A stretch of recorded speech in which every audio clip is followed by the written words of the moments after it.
concordam? Estado brasileiro, Estado brasileiro. Já notaram que ninguém chama de Estado dos Estados Unidos? E não é por conta da redundância. Na verdade, os americanos não reconhecem o conceito de Estado com a mesma acepção semântica da gente. Estado, para eles, é o Estado federado. E por que isso acontece? Porque eles resolveram criar uma entidade a partir do que existia na época. Os Estados Unidos enxergam a coisa numa perspectiva muito mais historicista do que nós. Nós enxergamos as coisas numa perspectiva mais racionalista e, nesse sentido, mais ideal.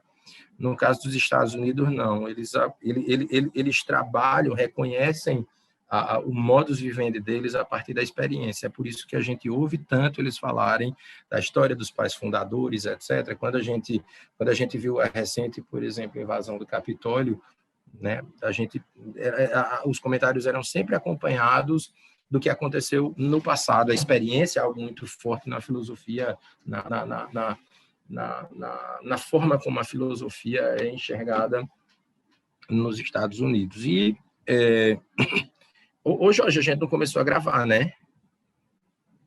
Eu acho que começa a gravar a partir dos slides. Acho que a partir depois que eu contar essa história. Ah, perfeito, ok. Não, tá tranquilo. E aí, é porque eu não enxerguei aqui. Você está gravando pelo Zoom? Não. Ah, então pronto. Ok, garoto. Então, pessoal, a experiência é um valor muito importante do ponto de vista filosófico para os Estados Unidos, né? Eles raciocinam a partir de como as coisas aconteceram, de como eles agregaram valor a essa experiência.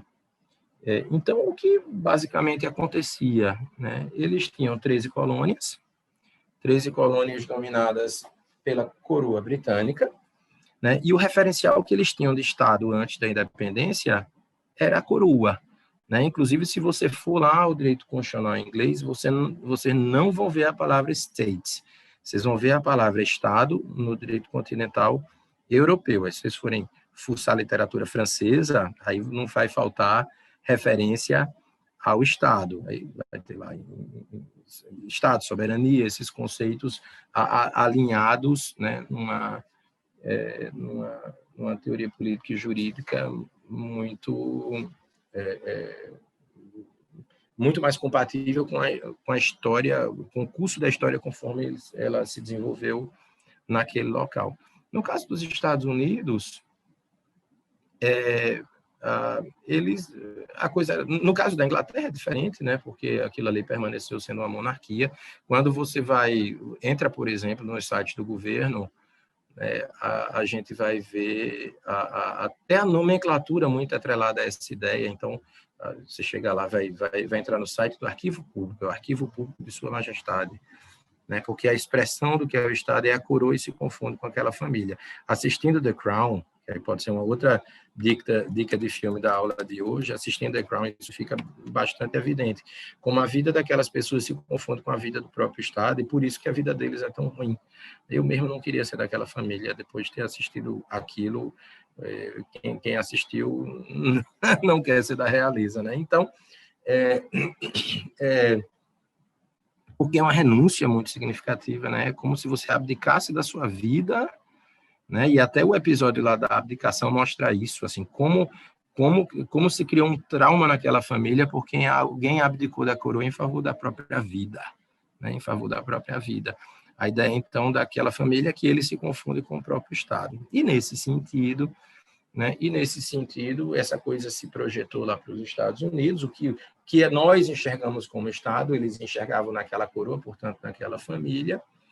E aí ficou de saco cheio. Aí. A gente vai ter aí elementos históricos que vocês podem estudar depois, mas o fato é que representantes das 13 colônias, então, existentes nos Estados Unidos, resolveram se reunir nesse prédio, minha gente, no Independence Hall, na Filadélfia. Quando lá chegaram, eles disseram, bom, a gente precisa criar um país, mas tem um detalhe, né? A gente vai ter aqui 13 colônias, que, claro, cada qual, ali você vai ter pequenos grupos que vieram de determinadas regiões, mas que começaram a criar uma estrutura comunitária. Isso é bem forte nos Estados Unidos. Tem um autor que eu recomendo de filosofia política, eu usava muito quando eu era desembargador lá na Justiça Eleitoral, um autor que conta um pouco a formação, a sedimentação da democracia americana, é o Alexis de Tocqueville.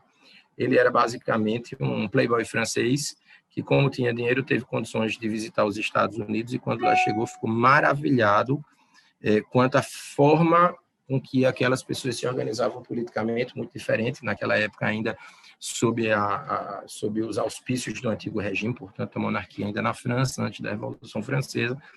E aí ele identificou assim, a beleza daquela vida comunitária, como aquelas pessoas levavam em consideração aspectos, uma certa institucionalidade coletiva na tomada de decisões, como as pessoas conseguiam se reunir em torno de um determinado problema e solucionarem os seus problemas coletivamente, sem a necessidade de referência a um conceito de autoridade mais estático, prévio, como acontecia na França em função da monarquia. E aí essas pessoas criaram, portanto, essa vida mais comunitária, esse ambiente de pertencimento coletivo. É verdade que hoje isso é um problema, porque esse senso comunitário ficou tão forte que esse senso comunitário gerou, né, um ambiente, às vezes, racista, porque esse aqui é o nosso espaço, o espaço que nós criamos, e houve uma dificuldade de absorção do novo, né, quando esse novo apareceu posteriormente, mas o fato é que isso aconteceu. E quem conhece os Estados Unidos sabe que esse povo se vira. Então, por exemplo, tem essa história de não ter uma competição de esporte, né? E aí a turma lá do time de basquete precisa, né, arrecadar precisa de um dinheiro para poder alugar o ônibus para ir para não sei para onde. Semana passada eu estava assistindo a um filme antigo, nem acredito que eu vou citar esse filme, chamado Eu Adoro. Daniela, minha esposa, reclama porque eu disse que eu já assisti esse filme algo como 50 vezes. Mudança de Hábito. É um filme sobre umas freiras engraçadas, com Whoopi Goldberg. É um filme de quase 30 anos. Mas, por exemplo, tem o 1 e o 2, né, em Mudança de Hábito. No segundo, tem lá uma equipe um coral de uma escola que precisa fazer uma viagem a Los Angeles. Rapidamente eles arrecadam dinheiro. Essa coisa de fundraising, de eu me viro, sabe? Essa coisa de eu cuido do meu próprio jardim, porque aí eu deixo aquele ambiente bonito no sentido comunitário, então eu não espero a prefeitura ir arrancar o mato que tem na calçada da minha casa, eu mesmo arranco. Isso é muito forte nessas comunidades, né? Algumas pessoas, até de forma pejorativa, vão chamar isso de white people communities, mas o fato é que essa coisa existe. E aí esse pessoal já tinha, cada colônia dessa tinha construído lá o seu modo de venda. Esse povo foi se reunir lá na Filadélfia. Disseram, a gente precisa fundar um país, como é que a gente vai fazer isso na prática? Porque uma coisa é essa vida comunitária, que exige um nível menor de institucionalidade, e outra coisa é realmente eu fundar um país que leve em consideração um território gigante, maior do que a Inglaterra, que são essas 13 colônias, que são aquelas da região oeste, né? Da região leste, desculpa. Né? Aquelas da região leste.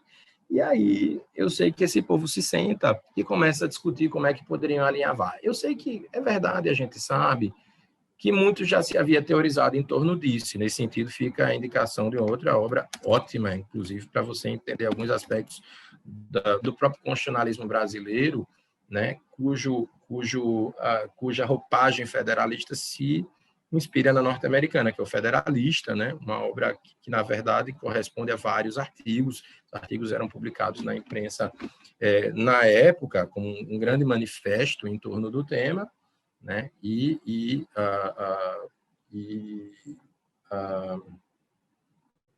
por três ativistas, vamos chamar assim, da época, o Hamilton, que está com um filme agora no Disney Plus, fica o outro para quem quiser, não assistir ainda, mas fica aí a dica para vocês, se quiserem conhecer um pouco. O Hamilton, o Madison e o John Jay, Alexander Hamilton, James Madison e... É bom, Saulo, me conte aí, porque eu não assisti ainda. Sem spoiler, por favor. O professor, ele é em estilo de musical, e é uma pegada diferente, porque as pessoas costumam achar que musical, tipo, é sempre a mesma coisa, mas ele utiliza de rap e de outros estilos para contar a história. E, tipo, tem cenas incríveis, conta bem direitinho a trajetória do Alexander Hamilton, e tem até não é spoiler, mas tem, tipo, até umas cenas super engraçadas, que é com o rei da Inglaterra, tipo, no período de como é que foi o rei da Inglaterra, a relação do rei da Inglaterra enquanto os Estados Unidos estavam se tornando independentes. E, tipo, é totalmente musical, mas é uma forma extremamente divertida de você aprender. Só é um pouquinho longo, porque é quase 2 horas e 30, eu acho. Não assisti ainda por isso, Saulo, porque eu tô louco para assistir, inclusive ele é super bem avaliado, né? Ele é super bem avaliado. Pois é, tá no... engraçado, minha gente, a gente aprendendo internacional privado e constitucional comparado pelo Disney Plus, né? Bom demais. Eu sei que, enfim, é claro que já havia uma discussão em torno disso, mas esse povo se reuniu e percebeu que eles precisavam de uma ancoragem qualquer. E eles viram que a retomada dos clássicos, vejam que coisa interessante, minha gente, auxiliaria no estabelecimento dessa institucionalidade. E aí eles resolveram, né, colher alguns conceitos que previamente haviam sido construídos na democracia ateniense, pessoal. Na democracia ateniense, a inspiração para a construção dos Estados Unidos. E aí, o que é que eles fazem? Bom, esse país será democrático, claro, esse país já tinha uma vida comunitária, né? Então, o que é que a gente precisa fazer? Claro, já se discutia isso. Eu sei, finalmente, minha gente, que o que é que eles fizeram? Pessoal, eles se reuniram nesse lugar. Vamos mentalizar. São seres humanos. Eles receberam lá um lanchinho, porque ficaram um tempão, dias e dias, dias e dias, dias e dias, lanchinho lá, lanchinho lá. E eles pegaram, pessoal, e, claro, designaram lá um relator. Aí eu não vou saber quem é, etc. Eu estou imaginando o dia a dia. Minha gente, a gente está discutindo. Alguém está tomando nota? Rapaz, vamos ver aqui um relator, alguém vai tomar nota. O pessoal foi anotando. Todos de acordo, de acordo, de acordo, de acordo, foi tomando nota.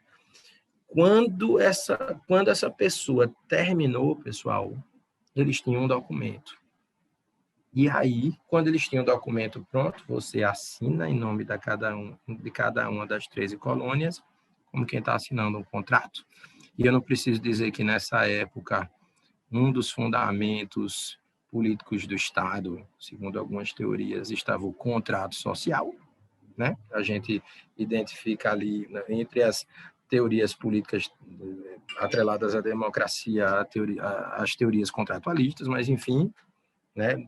Eu sei que essa já é uma construção mais europeia, mas o fato é que subscreveram ali como quem faz uma reunião de condomínio, e a partir daquele momento estava criado uma nova institucionalidade. Eles não chamaram aquilo de estados, até porque chamaram de estados as colônias.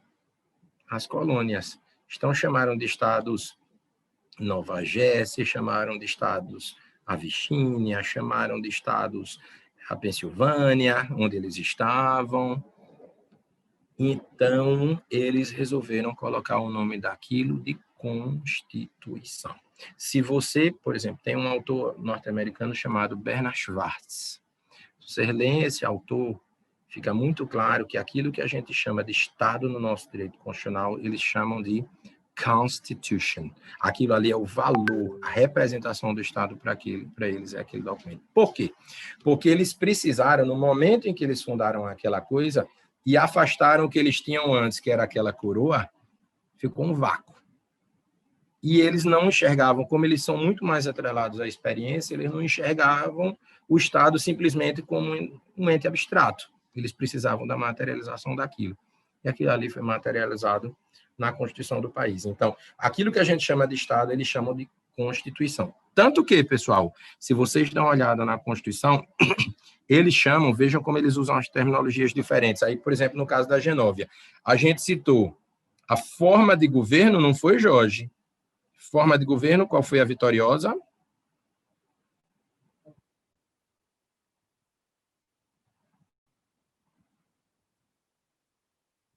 Isso, ganhou a República. Não, a forma de Estado é que é federal e unitário. A forma de governo república, monarquia, etc. Então, a forma de governo que ganhou para G9 é a república, e o sistema de governo foi o parlamentarismo, não foi isso? E a gente traz aí nesses conceitos algumas distinções, Estado, governo, etc. Pessoal, nos Estados Unidos, quando você olha a Constituição, você fala das três branches, os três ramos de governo, inclusive o judiciário. Por quê? Porque eles não fazem referência a Estado. Quando você, por exemplo, litiga, vocês podem ver em filmes, quando você litiga contra o governo dos Estados Unidos, inclusive em matéria penal, você chama de government. Government.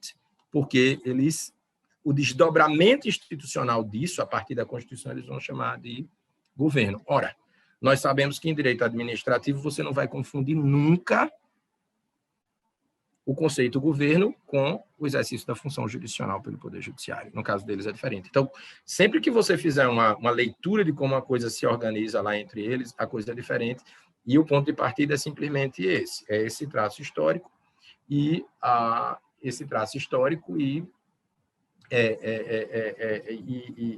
com as respectivas particularidades e os desdobramentos disso. Agora, pessoal, reparem bem, eles se reuniram na Filadélfia. Claro que eles não usaram o formulário Google, mas foi basicamente o que a gente fez aqui na Genóvia. A diferença é que nós não debatemos tanto, até porque não tínhamos tempo, mas a gente poderia passar um semestre todinho construindo um país. Seria algo muito bom, construindo um Estado mais propriamente, seria algo muito bacana. Ok, então vamos lá. Alguma dúvida? Alguma observação? Então vamos aqui para... Eu adoraria que vocês fizessem observações. Vocês sabiam que sempre que vocês não fazem observações, eu fico arrasado, achando que está horrível tudo que eu estou dizendo. Para vocês verem como eu sofro. Professor, tenho uma dúvida, então. Já melhorou muito. Não, fiquei pensando aqui com relação a... Então, assim para ver se eu entendi mesmo, com relação nos Estados Unidos, a estrutura... por exemplo, do Ministério Público, ela está dentro do governo, é isso? Não tem separação da função? Não use nem. O problema da sua observação, Caio, é você usar governo como se o conceito fosse o mesmo aqui. Governo lá não significa a mesma coisa que governo aqui. Entendeu? Sim. Eles chamam o que a gente chama de estrutura do Estado de governo, porque eles não usam a palavra Estado. Sim.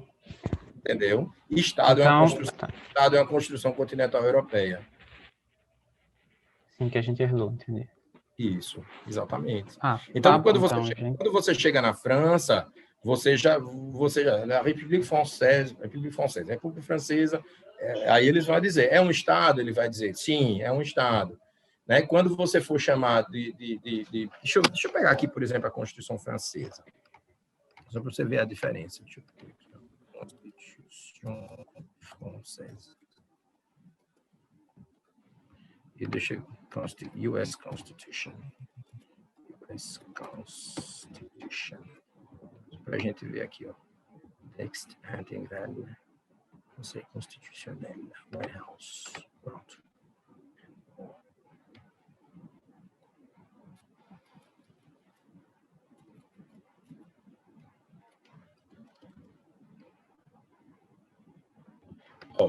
Eu vou só pela palavra Estado, certo? No artigo 5º, ele fala vamos entrar aqui antes, só para a gente ver o que...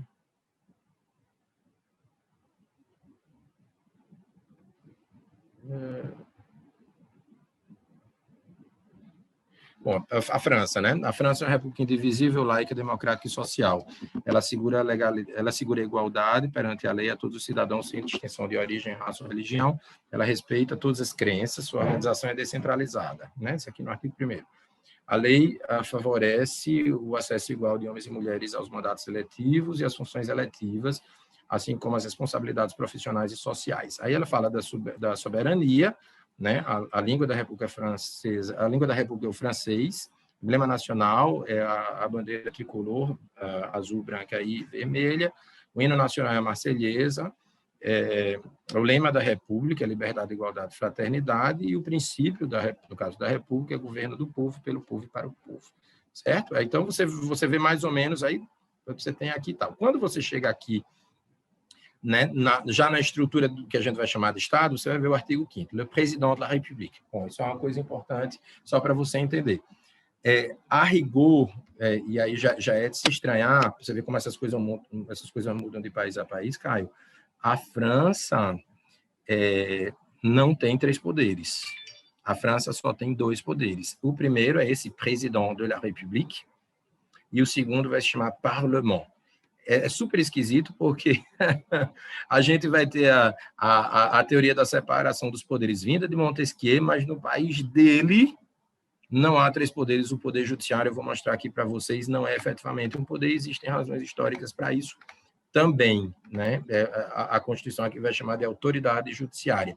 E aí você vê, o presidente da República vela pelo respeito à Constituição, ele assegura pelo seu arbítrio o funcionamento regular dos poderes públicos, assim como a continuidade do Estado.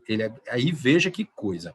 Ele é garante da independência nacional, da integridade do território e do respeito aos tratados, mas tem uma que é super interessante, porque ele é quem vela pela independência da autoridade judiciária, deve estar mais adiante, isso aqui na Constituição. Aí você desce, e aqui, tal, aí você vai ver que mais... Aqui, Estado, Estado, Estado, você vê a palavra Estado várias vezes na Constituição, só depois você vai falar em governo, certo? E aí, nesse sentido, você vai ter a distinção entre o que é governo e o que é o Estado, né? Então, aí, o que é o governo?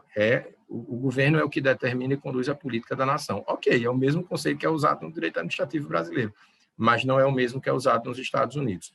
E aí você vai ter aqui o parlamento, né, com todo, né, relações entre o parlamento e o governo, porque no caso lá ainda tem um detalhe interessante, né? Lá o governo termina sendo, Caio, ainda tem um viés diferente, porque eles têm primeiro-ministro.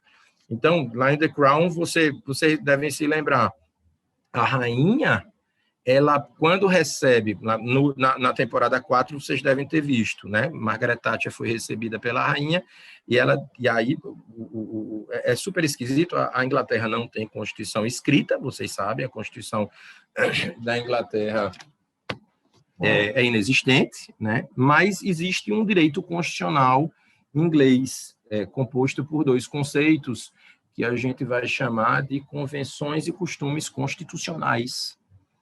E são as coisas esquisitas, porque entre essas convenções e costumes constitucionais, a rigor, existe mais rigidez, não formal, mas mais rigidez material do que muitas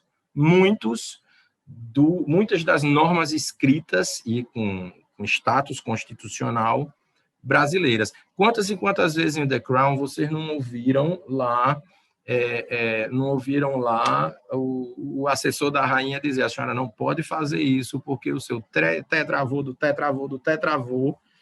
assentou tal precedente. Pessoal, isso é uma convenção constitucional, a rainha não pode descumprir, porque o simples precedente gera a obrigatoriedade e a observância, inclusive pela rainha, e ela pauta a vida em torno disso, por isso que ela não pode renunciar a essas coisas que, no final das contas, eu nem enxergo como prerrogativas, enxergo como renúncias.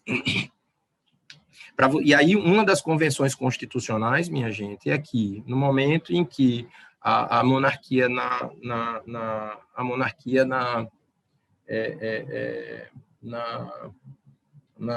Inglaterra se tornou parlamentar, a rainha que é a soberana e tinha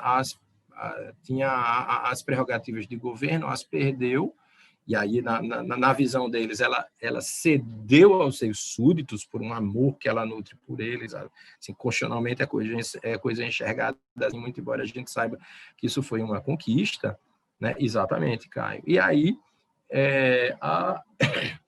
uma das convenções constitucionais é a de que, quando o primeiro-ministro é eleito, ele precisa ir à rainha. E outra convenção, outro costume constitucional é essa história das reuniões periódicas, que a gente vê bastante na série.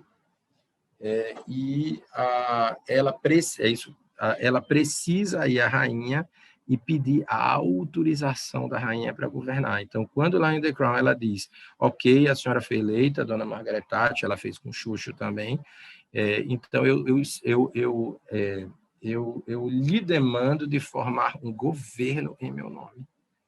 E ali se forma o governo.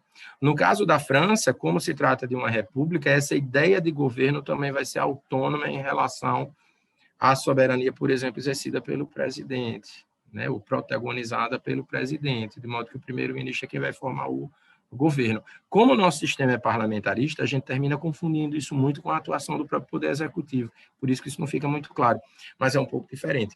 No caso dos Estados Unidos, eles são, como nós somos presidencialistas no caso, né? No caso dos Estados Unidos, como eles são presidencialistas, o conceito já é completamente distinto, né? E aí, como é que eles tratam o tema? Deixa eu chegar aqui à Constituição deles.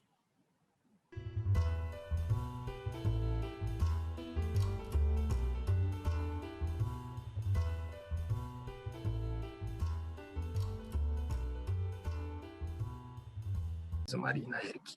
Certamente, mas o fato é que você precisa olhar para trás, porque se efetivamente houvesse alguma coisa por detrás de você, isso não estava no seu ângulo de visão, porque estava fora da sua dimensão espacial de percepção dos objetos.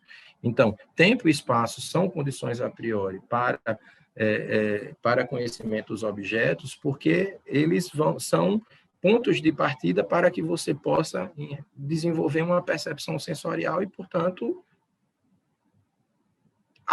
extrair semanticamente, né, extrair elementos semânticos acerca dos fatos que efetivamente acontecem. O danado é que a gente hoje tem... Isso pode até nem ser verdade, Vitor, mas a gente meio que assume isso como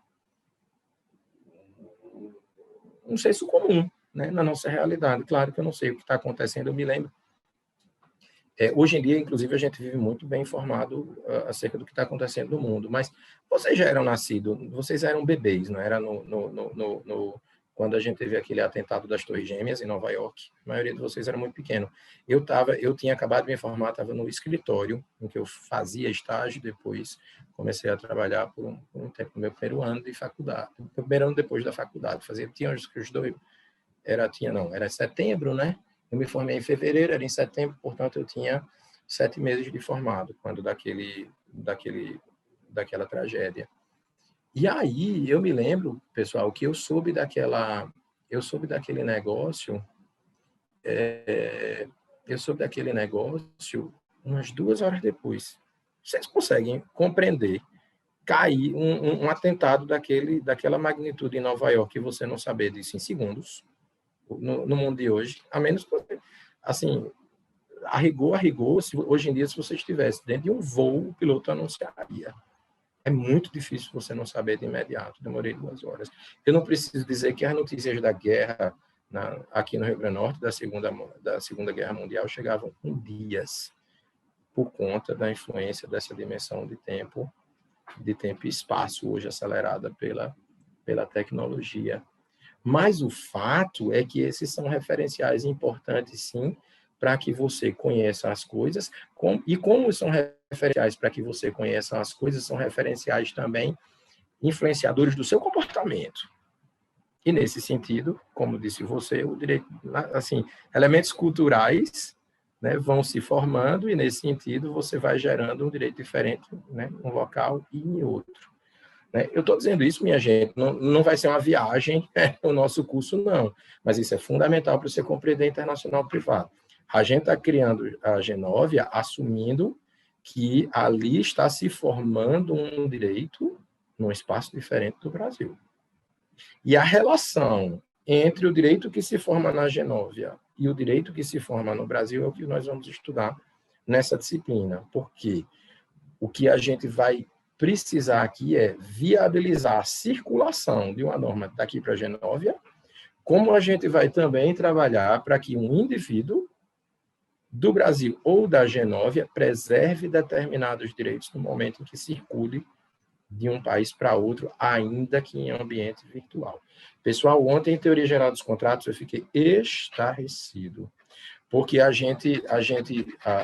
foi a segunda aula, e a gente resolveu, na segunda aula, como um esquenta da disciplina, eu estou ministrando essa disciplina com a Ana Beatriz, aí a gente gosta, quando faz junto, de fazer coisas para dar um nó na cabeça do povo. E aí a segunda aula foi uma aula comparativa das regras de uso, dos termos de uso do Instagram, do Telegram e do WhatsApp. Porque a partir de uma análise que a gente fez à luz da teoria contratual, já que se trata de um contrato de adesão, a gente colocou lá, colocou as regras de uso, pediu para a turma analisar, fez um quadro no Padlet com vantagens e desvantagens, e depois a gente fez uma votação. E aí o primeiro problema que surgiu, pessoal, é que as regras de uso, os termos de uso do Telegram não existem em português, vocês sabiam disso? Que absurdo! Quer dizer, você usa um aplicativo no Brasil, o aplicativo é de uma empresa norte-americana, Telegram, minha gente. Jorge, você que entende desse negócio. Telegram é norte-americano? Pois é. Aí como é que você faz uma pessoa aderir aos termos de uso em inglês? Né? Em inglês. De modo que você não precisa se deslocar para identificar esses elementos de extraneidade. Quer dizer, não tiveram a decência com o nacional brasileiro de traduzir para o idioma. E aí, quando a gente fala em idioma, minha gente, não pensem que eu estou só dizendo assim do absurdo cultural, não. A Constituição brasileira estabelece que o idioma oficial da República Federativa do Brasil é o português, da mesma forma como a Constituição francesa, vocês viram, e estabeleceu que o idioma da França é o francês. No caso do direito brasileiro, inclusive tem um texto a respeito, muito preocupado aí com comunidades no Brasil que fujam, né, daquela lógica da hegemonia da cultura portuguesa no Brasil. E aí a gente pode estar falando de comunidades africanas, de comunidades indígenas e também de algumas comunidades europeias não portuguesas do sul do país. A gente sabe que tem cidades do sul do país em que as pessoas ainda falam alemão, que ainda falam italiano, pequenos dialetos polonês. Enfim, eu escrevi certa vez um artigo entendendo que os direitos linguísticos eram expressões também dos direitos fundamentais, e entendi que seria possível a instituição por lei de idiomas cooficiais no Brasil, baseado numa experiência de uma cidade do Amazonas, que eu terminei conhecendo, São Gabriel da Cachoeira, na qual a Câmara Municipal entendeu que, além do português, 3 idiomas indígenas também seriam cooficiais em São Gabriel da Cachoeira, isso por lei, repito, municipal. Então, todas pelo menos quando eu fui, as placas de trânsito em São Gabriel da Cachoeira tinham 4 idiomas, português e alguns idiomas indígenas, era uma coisa bem bacana. E aí, mas então, assim, nós estamos diante de um contexto jurídico, quando a gente vê aí o Telegram oferecendo, né, apresentando a um brasileiro, e para uso no Brasil de um aplicativo, as condições de uso apenas em inglês. A gente tem condições aí de identificar alguns elementos de extraneidade, e o direito internacional privado pretende lidar basicamente com isso. Às vezes a gente não percebe que se trata de direito internacional privado, porque às vezes a gente está só no direito brasileiro, mas lidando com elementos de extraneidade. Por exemplo, o Código de Processo Civil estabelece a competência da Justiça brasileira, a gente vai tratar a respeito, quando as relações são de consumo. Ainda que haja algum elemento de extraneidade envolvido no caso. Eu tenho até uma visão crítica em relação a esse dispositivo. O Jorge pagou a disciplina no semestre passado, viu que a gente conversou a respeito do tema. Porque eu digo, olha, ok, vamos supor, Laís, que você seja aí chiquérrima, vá a Milão e compre uma bolsa na loja Prada, né? E aí você chega aqui e a bolsa é uma porcaria, sabe, com a alça que já chegou aqui arranhada, você vê que dentro, rapidamente, a bolsa descostura, e você vai litigar contra a Prada. Aí o cara vai dizer, não, você vai ter que litigar em Milão. Aí eu disse, não, o Brasil tem uma norma protetiva e diz, não, você vai litigar no Brasil, né? A jurisdição brasileira se estende para conhecer dessa relação de consumo, embora você tenha comprado essa bolsa lá em Milão, né? A gente vai conversar a respeito. Mas, né, é até aqui o desafio, a gente pode até trazer, pode até adiantar o desafio, pessoal, que daqui que é uma primeira discussão, que a gente pode retomar depois, mas um dos desafios aqui do Trello, que é o caso Brenda. O caso Brenda é porque foi o exemplo, mas eu posso dizer aqui caso Laís, né? Caso Laís. E aí eu vou dizer, Laís visita a Índia e compra um souvenir para o pequeno Lorenzo. Você tem sobrinho? Lorenzo é o sobrinho de Brenda, de Brenda, porque ele apareceu na câmera na aula e usei. Você tem algum sobrinho, Laís? Não, tenho não. Minha irmã está mais nova que eu. Está na escola ainda. A sua irmã, como é o nome da sua irmã? Letícia. Qual a idade dela? Tem 18, acabou de fazer. Ah, não, então ela não é... Mas, enfim, vamos lá. Laís comprou um souvenir, né, para Letícia em Jaipur. Você visitou Jaipur, né? Ao chegar a Natal, de volta, percebe que o souvenir veio quebrado. Com ódio, Laís, você entra com ação no Juizado Especial de Portilândia contra o mercadinho em que adquiriu o bem na Índia, lá em Jaipur. O juizado é competente. Numa leitura estreita do Código de Processo Civil, o Brasil reconhece essa relação como de consumo. Quem pagou o direito do consumidor sabe.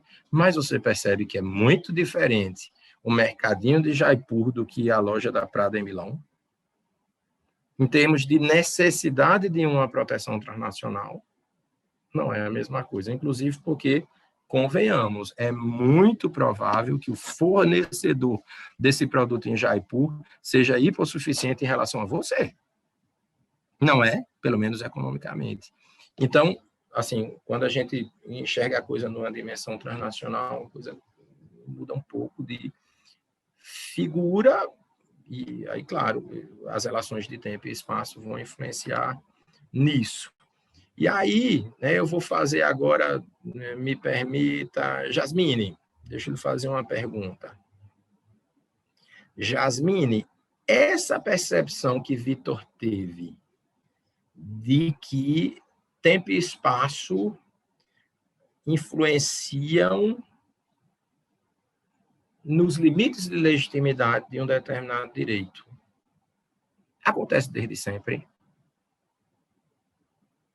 Ou seja, desde sempre a gente entendeu que, sabe, um direito que se pratica ali é um direito diferente do direito que se pratica alhures.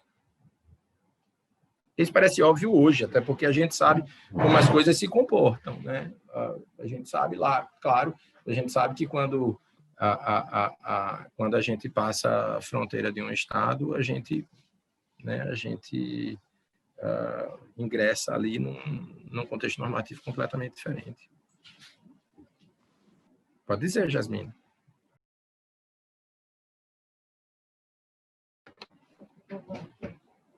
Tá me ouvindo? Sim, sim. Ok. Então, eu não saberia dizer se foi algo de sempre, né? Até porque passou por muito tempo e teve uma construção. E, enfim, né, houveram épocas que a gente nem sabia se... Ah, desculpa, meu cachorro tá tossindo no fundo. Que a gente nem sabia. Como é o nome dele? É Ninho. É Linho? Ninho.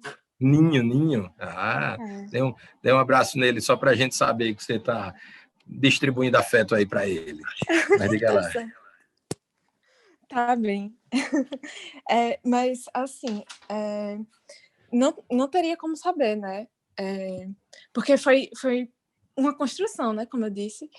E eu acho que houveram épocas que algumas civilizações não sabiam da existência das outras, então... Perfeito, não diga mais nada até 1900.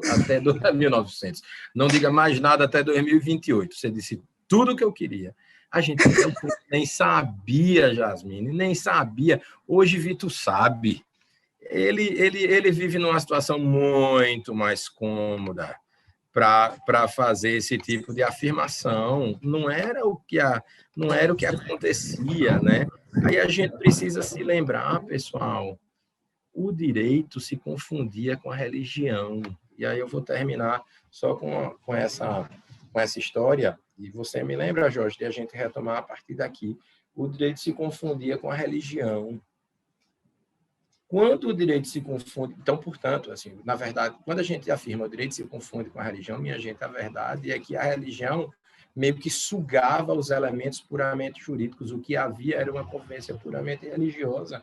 Eram as pessoas se relacionando a partir de uma ética religiosa. E eu vou contar como era essa ética religiosa na prática a partir da próxima aula.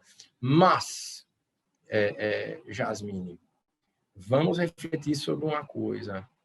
Você tem religião? Não.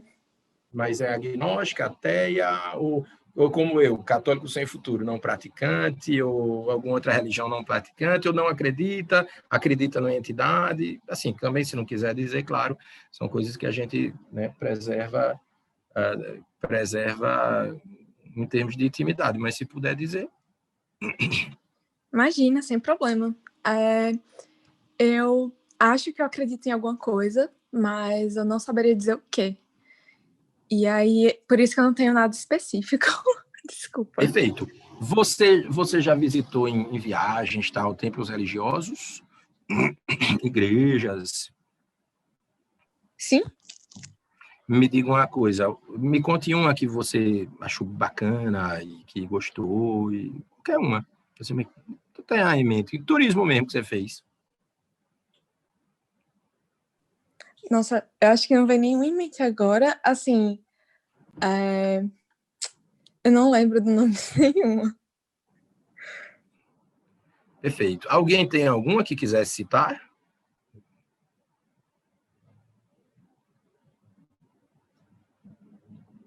Um templo religioso qualquer.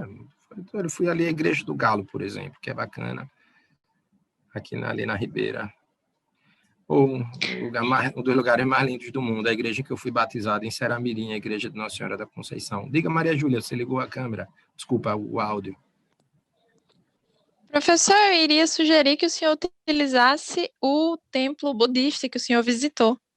Pois é, mas o problema é que você chegou onde eu queria. Eu queria usar vocês como modo para contar a minha história do templo budista. E eu vou terminar com ele. Professor, mas não posso falar. Pois não, Pedro. Um templo que eu conheci em Brasília, o Templo da Boa Vontade, foi uma das coisas mais interessantes que eu já vi, que é um templo, esqueci qual a palavra, quando você mistura várias religiões. Ecumênico. É um templo ecumênico, É muito, muito legal, muito interessante. Pois é. É inclusive um ponto turístico de Brasília, né? Você tem religião, Pedro, se puder dizer? Eu me enquadro na mesma coisa que Jasmine falou. Perfeito. E aí eu lhe pergunto, o que é que você sentiu nesse templo?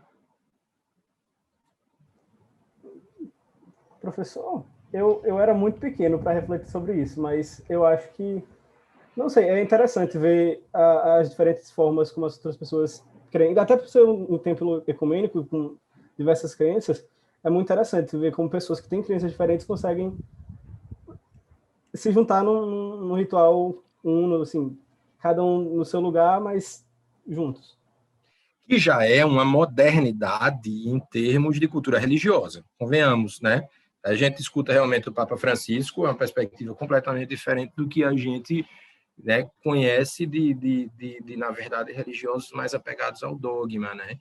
E é super interessante. Eu assisti a uma palestra, tem um padre pop, né? Vocês podem pesquisar aí o nome do padre, tem um padre pop brasileiro, um padre bonitão, que é da comunicação do Vaticano. É um padre que tem não sei quantos mil seguidores no Instagram, etc. Eu palestrei, vê como o padre é pop. Eu, em 2019, proferi uma palestra no Facebook, em São Paulo, ali no Itaim, na sede da Facebook da América Latina, num evento sobre inovação, e ele palestrou também. Palestramos eu e o padre, que eles queriam fazer no Facebook um evento diferente, assim, não tem nada a ver com um magistrado e um padre. E o padre conta assim, como o Papa Francisco é diariamente vítima de discurso de ódio, justamente por conta dessa visão que ele vai ter sobre a religião, Pedro. E aí, ele é interessante. Por quê, pessoal? Porque, na verdade, eu vou contar a minha história, por isso que eu perguntei a Pedro, e eu acho que vai ser a mesma coisa que aconteceu. Eu me senti super bem lá no templo budista. super bem, achei bacana, tive esse sentimento positivo, respeitando, de certo modo, com vontade de ser budista, mas faltou um pouco, sabe? Faltou um pouco. Aquilo ali, para mim, era uma manifestação cultural e filosófica belíssima, ponto. Religiosa dos outros. E aí, em respeito à liberdade religiosa. A minha é a católica até hoje, embora eu divirja de um bocado de coisa, mas estou lá direitinho, etc. E aí, por que acontece? Porque o fundamento da religião é a fé. E se o fundamento da religião é a fé, a sua tendência é até enxergar, né, hoje numa perspectiva mais contemporânea, que existem outras religiões, mas as outras religiões são simplesmente um fato. Um fato. Não é um compartilhamento subjetivo de uma crença. Então, se o direito se confundia com a religião, Vitor, a tendência é que que o espaço não representasse nada naquela época para o direito, porque o direito era algo em si. Ele seria o mesmo onde quer que você estivesse. Porque se eu trago um templo budista aqui, para aquele mesmo templo da Tailândia aqui, para vizinho da minha casa, ele será um fato. Por outro lado, você vai a Santiago, no Chile, por exemplo, onde eu assisti uma missa, Cidade do Panamá, onde eu assisti uma missa, Catedral de Notre Dame, em Paris, eu assisti uma missa internacional na Catedral de Notre Dame. A missa era celebrada em português, em francês, em italiano, em árabe, em chinês, e eu rezava a missa todinha. Corpo de Cristo, tchau, tchau, tchau, tchau, tchau, amém. Eu sabia cada aspecto do ritual, eu rezava em português, e o povo ia celebrando nos mais diversos idiomas, porque eu conhecia aquilo. Eu terminava, achei, inclusive, foi uma experiência muito fantástica. Você vê o que é a importância. Vocês sabem que a forma no direito veio da religião. E o que é, às vezes a gente despreza a forma, mas a forma tem essa vantagem. Ela é um referencial linguístico também. Então, eu percebia o que estava acontecendo e eu me conectava com as outras pessoas em outro idioma. Ajoelha, senta. Tinha uma série mais antiga, eu vou terminar com isso porque já passei do tempo, uma série mais antiga chamada Desperate Housewives, não sei se já ouviram falar, eram 3 mulheres muito aperreadas de um subúrbio de uma cidade imaginária dos Estados Unidos. E aí tinha uma personagem, tinha 2 das personagens, tinha vários personagens, eram 4, 5 mulheres, mas 2, né, nessa cena que eu achei muito bacana e tenho citado nas minhas aulas. Uma chamava Brie e a outra se chamava Lynette. A Lynette era uma mãe de não sei quantos meninos, era uma mulher extremamente talentosa, muito mais talentosa do que o marido, mas começou a engravidar e deixou a profissão sendo sustentada pelo marido por conta dos meninos, uma opção da qual ela se arrepende, enfim, aí gira em torno disso. E a Brie é o inverso, era casada com um médico, depois acontecem outras coisas, mas o fato é que ela era uma housewife, realmente, uma mulher de dentro de casa, aquela que fazia a melhor torta, etc. Eu sei que a Lynette estava um pouco desencantada com a vida, e ela disse, Brie, eu estou querendo voltar aí à igreja. E aí a Brie, ótimo, porque, claro, conservadora, sabe Trump, eleitora de Donald Trump, assim, na fina flor. E aí ela disse, não, maravilha, Lynette, maravilha, você vai voltar para a igreja, etc. Aí Lynette disse, eu estou pensando em ir para a igreja católica, Brie, o que é que você acha? Aí ela disse, não, Lynette, minha querida, você é presbiteriana. Aí ela disse, mas por quê? Aí ela disse, não, você entra na igreja católica, é uma história de levanta e senta, levanta e senta, levanta e senta, e ajoelha, levanta e senta. Não, Lynette, igreja é para você orar, não é para você fazer ginástica. Então, vejam, aquilo que para mim foi o referencial linguístico, que pragmaticamente me conectou àquela mensagem em Paris, é o que ela enxerga como ginástica. É um fato. Entendeu? O ritual para ela não significa nada. E aí pouco importa onde ela esteja. É por isso que a religião tem uma capacidade de penetração, minha gente, muito grande no mundo inteiro, porque ela não está submetida à lógica territorial. Certo? E nesse sentido, enquanto o direito se confunde com a religião, ele não vai se submeter à lógica territorial. E nas cenas dos próximos capítulos, a gente explica como é que a coisa funcionava. Bom fim de semana, minha gente, porque, por falar em território, hoje é meu aniversário de casamento e eu estou indo para pipa. Tchau para vocês. Bom fim de semana, até segunda.